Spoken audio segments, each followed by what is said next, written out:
कोई दूर देश में रह रहा है पर इतनी सामर्थ्य नहीं है कि वो परिवार के सुखों का, परिवार के संबंधों का, सांसारिक ऐश्वर्य का त्याग कर सके, तो वहीं से पुकारे, हे वृंदावन धाम, मुझे श्यामा श्याम का दास्य रस चाहिए, मैं श्यामा श्याम की दासी बनना चाहता हूं और मुझे श्रीधाम वृंदावन का अखंड वास चाहिए, सर्वस्व त्याग करके कि पुनः वृंदावन धाम जाने पर हमें वापस न आना पड़े, ऐसी कृपा करो। जो बार बार ऐसा पुकारता रहता है तो श्रीधाम वृंदावन की असीम कृपा होती है और उस जीव को खींच लेता है वृंदावन धाम।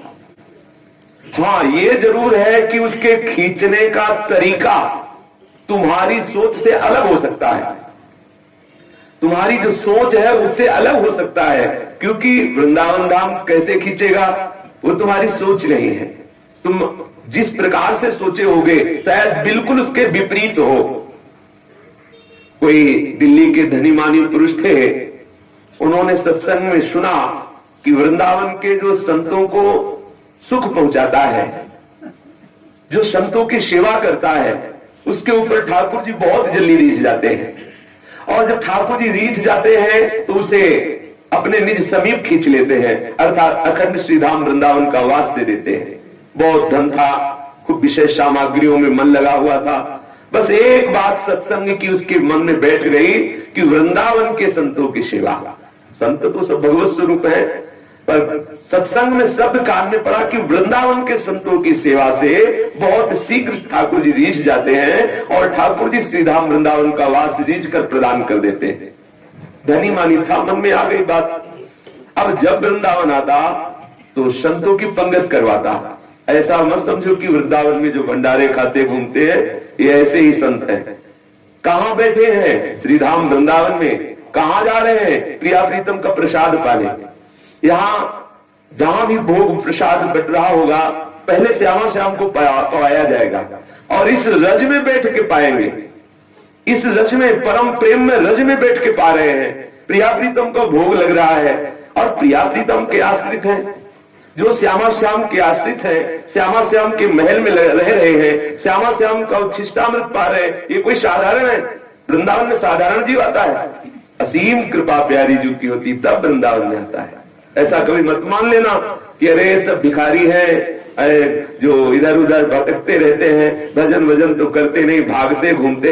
इनका भजन हो गया है, इनका भजन पूरा हो गया है, तब इनको श्रीधाम वृंदावन मिला है। धाम ऐसे मिलता है, भजन की परिपक्व अवस्था का नाम धाम की प्राप्ति है। हो गई भजन, अब क्या करें? उस भजन का रसास्वादन करें। ये जो धामवासी है यहाँ फिरे स्वार्थ है अपने, भजन कहे फिरे बाह, भजन पकड़े घूमता है। बिना भजन के कोई रह नहीं सकता। आंखें हैं तो देखेगा ना संतों को, देखेगा लताओं को, देखेगा श्री यमुना रस रानी को, देखेगा राधा वल्लभ जी को, राधा रमण जी को, बांके बिहारी। इससे बड़ा कोई भजन है? हर 24 घंटे में एक बार सरकार के सामने जाके दंडवत कर लिया, आंख में आंख मिला रही, हो गया है तो बहुत उदार शिरोमणि है, अति उदार करुणा वरुणालय प्रभु है, साक्षात प्रभु विराजमान है। अगर श्रवण है तो आप जपो न जपो, चारों तरफ राधा नाम की गूंज हो रही वृंदावन में। यहाँ का एक एक कण, यहाँ का एक एक पत्ता सब प्रियाजू के यश से परिपूर्ण है।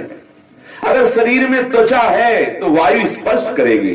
जो श्रीधाम वृंदावन की नित्य इस महिमा का श्रवण करते हैं, पीछे सुना होगा कि केवल वृंदावन की वायु का स्पर्श होने मात्र से समस्त पाप नष्ट हो जाते हैं। तो लोग क्या भजन करें? अगर यहाँ कुछ भजन नहीं करता, वृंदावन में जो कबहू कछुक भजन नहीं होए, रज तो उड़ लागे तने पीवे जमुना तोय। यहाँ की महिमा कैसे, वाणी की सामर्थ्य नहीं कि यहाँ की महिमा का गान कर सके। यहाँ जो केवल वास कर रहे हैं उनको आप ऐसे वैसे मत समझ लेना। जो यहाँ लाइन में बैठे हुए राधे राधे बोल करके एक एक रुपया मांग रहे हैं, इनको आप साधारण मत समझ लेना। प्यारी जी की महल के भिखारी हैं, जहाँ अपने लोग सोच भी नहीं सकते। आप फ्लैट में बैठे थे और ये हर समय परिक्रमा मार्ग में और ठाकुर जी की देहरी पे बैठे रहते हैं। गलबैया दे के निकलेंगे तो फ्लैट वाले को देखेंगे या देहरी के समीप जो बैठे उनको देखेंगे। इसलिए कभी दोष दृष्टि न करना कि वृंदावन के बाबा जी तो भिख मंगे हैं। नहीं नहीं, ये सबसे बड़े धनी हैं, क्योंकि राधावरजू की देहरी पर बैठने वाले हैं। ये राधावरजू के महल के भिक्षुक जन हैं। इसकी याचना तो भगवान ब्रह्मा शिव आदि करते हैं। तो वो दिल्ली के जो धनी मानी पुरुष थे वो यहाँ के जब कभी आते तो संतों का भंडारा करते। अब क्या हुआ, उनकी संपत्ति बढ़ना शुरू हुई, 1 फैक्ट्री से 2 फैक्ट्री, उत्साह बढ़ गया उनको कि ये जो बढ़ रहा है ये संत कृपा से बढ़ रहा है। अब उन्होंने 1 हफ्ते में आना प्रारंभ किया और 1 हफ्ते में संतों का भंडार, महीने में 4 बार।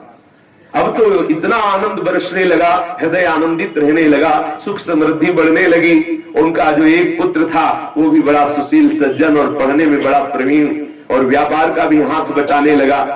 अब उनके मन में उत्साह हुआ कि वृंदावन के संतों को एक बार अपने यहां लाया जाए।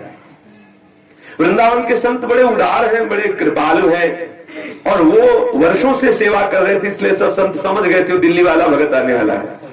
अब जब दिल्ली वाला भगत अब की बार आया तो अब की बार चिट्ठी नहीं बांटा, हर संत को बुला के साष्टांग प्रणाम किया और कहा भगवान हमारी आकांक्षा है कि कल हम बस लाएंगे और आप सब चल करके कृपा करके हमारे घर में अपने चरण रज पधराइए, हमें बड़ा सौभाग्य होगा। उदार शिरोमणि श्री स्वामिनी जी के महल में वास करने वाले ये उदार भगवत प्रेमी महात्मा जन राजी हो गए। अब बहुत आनंदित हुआ। हम आपको वृंदावन की खींचने की बात बता रहे हैं। अब तो एक बस लाया तो बस में सब संत जन आने लगे। उनमें एक संत ऐसे बैठे जो कभी कहीं नहीं जाते थे भंडारे में, किसी के भंडारे नहीं जाते थे, वृंदावन की सीमा के बाहर नहीं जाते थे।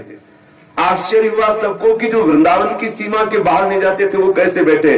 वो सोचा कि शायद भाव दशा में उनको पता न हो। पूछा संतों ने कि बाबा ये बस जा रही है, कहां तुम्हें पता है? बोले हाँ दिल्ली। बोले तुम तो कभी नहीं जाते किसी भंडारे में, कभी वृंदावन के बाहर नहीं जाते। वो चुप हो गए, कोई उत्तर नहीं दिया। सब संतों ने वो धनी मानी सेठ से कहा तुम्हारे सब संत सेवा सफल हो गई। ऐसे विरक्त अकिंचन संत वृंदावन निष्ठा वाले पता नहीं कौन सी लीला होने वाली है, तुम्हारे साथ क्यों जाने को तैयार हो गए।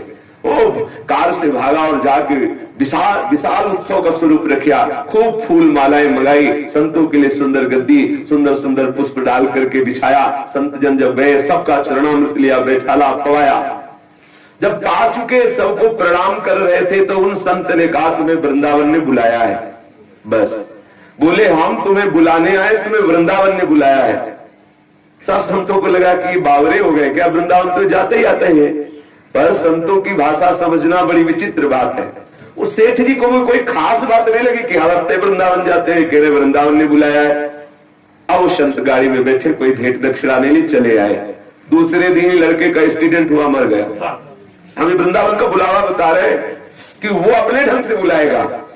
दूसरे दिन लड़के का एक्सीडेंट हुआ, मर गया, बड़ा हाहाकार। अब जिसका इतना धन वैभव और एक ही लड़का, वो भी सुशील सज्जन व्यापार में हाथ बटाने वाला। जब उनका सब क्रियाक्रम 10-15 दिन में हो गया तो पति पत्नी रोते हुए विचार किए कि वे संपत्ति किसके लिए, जो था वो तो चला गया। बोले सब बेचो और जाके वृंदावन के ठाकुर के साथ स्वर्ण आभूषण का श्रृंगार करो, भोग लगाओ और वही वृंदावन बास करो। सब बेच बाच के अखंड वृंदावन करने के लिए, बास करने के लिए आ गया। जब वृंदावन खींचेगा तो अपने ढंग से खींचेगा। अगर आप अभी छोड़ के चले आओगे तो बढ़िया रहेगा, अगर वो खींचेगा तो अपने ढंग से खींचेगा, किसी काम कर नहीं रहने देगा, सिर्फ अपना बना लेगा। अब वो जो पुत्र पधारा तो आपको लगा कि एक्सीडेंट हुआ और देखो अधोगति हुई, नहीं, सबसे पहले उस पुत्र को श्री राम वृंदावन ने दिव्य देह प्रदान करके श्री जी की सेवा में लगाया। संतों की सेवा ऐसी थोड़ी। फिर उन दोनों की मनोवृत्ति से सर्व विषय का नाश करके एकांतिक वृंदावनवास की दोबारा दिल्ली का ध्यान भी ना आवे, दोबारा उधर ध्यान भी ना आवे। तो यहाँ श्रीपाद प्रबोधानंद जी कह रहे हैं जो सदैव वाणी से ऐसा पुकारता रहता है कि हम राधा माधव का दास्य रस प्राप्त करना चाहते हैं, जो महान रहस्यमय है, हे वृंदावन धाम, हम सर्व त्याग करके आप में वास करने की आशा रखते हैं। यदि जो अपनी वाणी से ऐसा पुकारता रहता है तो वृंदावन धाम अद्भुत कृपा करके उसका सर्व त्याग करा देता है, क्योंकि वो सर्व त्याग करने में असमर्थ है। तो वृंदावन सर्व त्याग करा सकता है। 2 बातें हैं वृंदावन के त्याग में। जो वृंदावन त्याग करवाता है उसमें 2 बातें होती है, या तो आपके हृदय में विवेक पैदा करके वैराग्य करा देगा, या ऐसी स्थिति प्रकट कर देगा कि आपके पास विषय